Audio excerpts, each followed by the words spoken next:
bring the peoples of the earth closer together. It'll give them a different sense of themselves as a race. We'll realize we're not alone in the universe, that we're part of a much larger family of intelligent races, conscious peoples, if you will. And I think also there's going to be some major technological implications as well. Because the first question, and this is probably one of the major reasons why this topic has been kept quiet so long, the first question that one might ask, even the man or woman on the street is going to ask, well, if there are these peoples from other planets and they're here visiting us, how did they get here?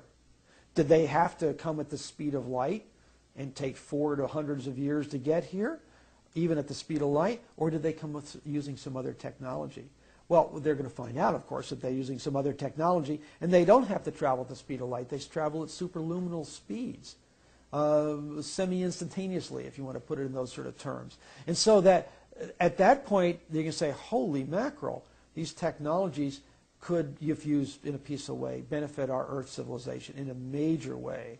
And so then where do they get the energy to travel these great speeds? And then we start to look into the energy. They aren't using jet fuel. They aren't using coal to get here. They're using technologies that the average guy on the street, the average physicist in a university doesn't have any clue about, and yet it's very real. So the implications are for hopefully a planetary society that does not, that can go beyond the coal and oil and those aspects. In fact, one of the major problems I've seen and talked about for years on our planet is that this planet is basically offering its people a several hundred, maybe about 100-year, 150-year window to develop new technologies. There's about 150 years, you can argue the numbers of coal and fossil fuels on this planet that have been laid down over hundreds of millions of years.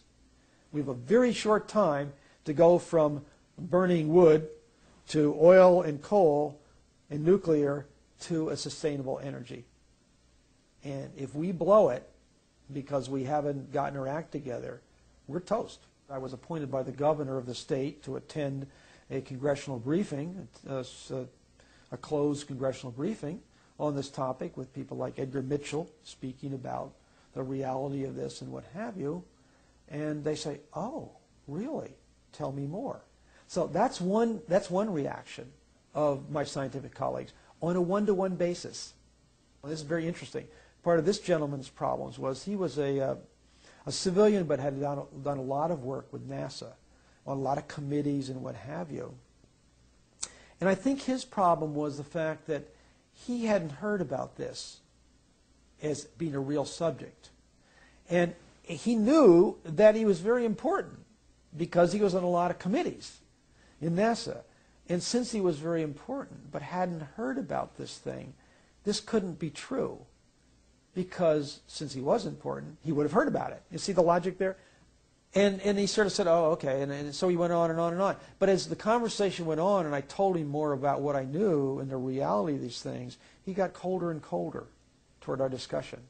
And it started off very warm because we both knew a lot of mutual people. And so there was sort of a coming together in that sense. And I realized afterwards that he was very threatened by this knowledge because what the particular job that he was doing in NASA would be majorly impacted by the knowledge that there are extraterrestrials already here on this planet, visiting our planet, and that they have the ability to travel through space and what have you. And so my sense was that his raison d'etre, the reason that he works at NASA and his ego is sort of wrapped up in this, would no longer be as valid a reason if what I was saying was true. And so he pulled back from it. And then he said a very curious thing. I wouldn't believe it even if it was real. This is a direct quote from his email to me. I would not believe this even if it was real. And then he went on, but if you learn anything more about this, let me know. So you can say, so I was left with this, forget it. I'm not going to, if your mind is so closed that you make a statement, I wouldn't believe it even if it was real. It tells me we have a major problem with scientists in our universities in getting them to accept something different than their paradigms that they're so used to or have been grown up with. That's a major problem within our whole universities. Interestingly enough, the students that I've lectured to are far more open-minded than the professors. And I'm a professor, and I deal with these people all the time. A couple other points to keep in mind is that the Roswell and similar events in New Mexico in the late 40s allowed certain parts of the U.S. government to obtain downed craft, extraterrestrial craft. Since that time, that was late 40s, it's now 50-some years later, since then the black projects have pumped hundreds of billions, that's hundreds of billions of dollars, maybe approaching $1 trillion, I don't know the number, it's big. It's bigger than Bill Gates.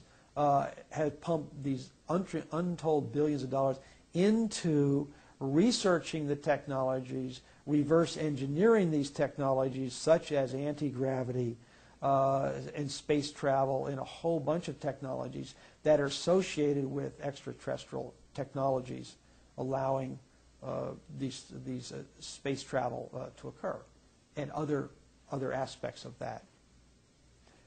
Now, if you've just put in several hundred billions of dollars into something, you can be doggone sure that something's come out of that. And people have told me that we had spent a tremendous amount of money by the mid-50s on anti-gravity. There's anti-gravity literature in the public domain, and there's a tremendous amount going on there. So I've heard from a number of different quarters that we have anti-gravity techniques actually in craft that can fly as discs. In fact, it is my sense of things from a number of different sources that the vast majority of extraterrestrial, quote, extraterrestrial craft that people observe in the United States and other parts of the world are not extraterrestrial. They're actually our military or our covert black ops people. That these are fully reverse engineered. What are sometimes known as alien reproduction vehicles, ARVs. These are craft that have been reverse engineered, and I've seen some.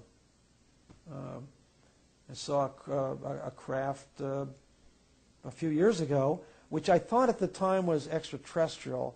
At this point, I mean, you can't tell when they're in the distance, but at this point, I think probably it was a V-shaped craft heading down the Barba Channel, witnessed by somebody else, both of us, night vision, $1,500 night vision scope. And this craft was traveling between 4,000 and 8,000 miles an hour down the Santa Barbara Channel. And Tony Craddock and I witnessed this with night vision. Both of us had night vision. We both saw it at the same time. And it was hauling. And I thought it was actually... There was a disc escorted by jets in Sedona 2 years ago. That's and I was thinking exactly the one I was thinking of.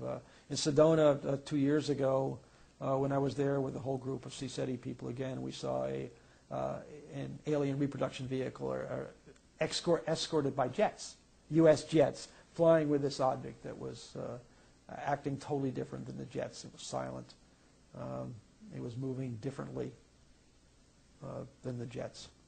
As I know CSETI is to try to get the federal government, i.e. our both legislative and executive branches, to come to grips with this in a public manner, to get the Senate or the House, congressional branches to hold hearings on the subject to get it out.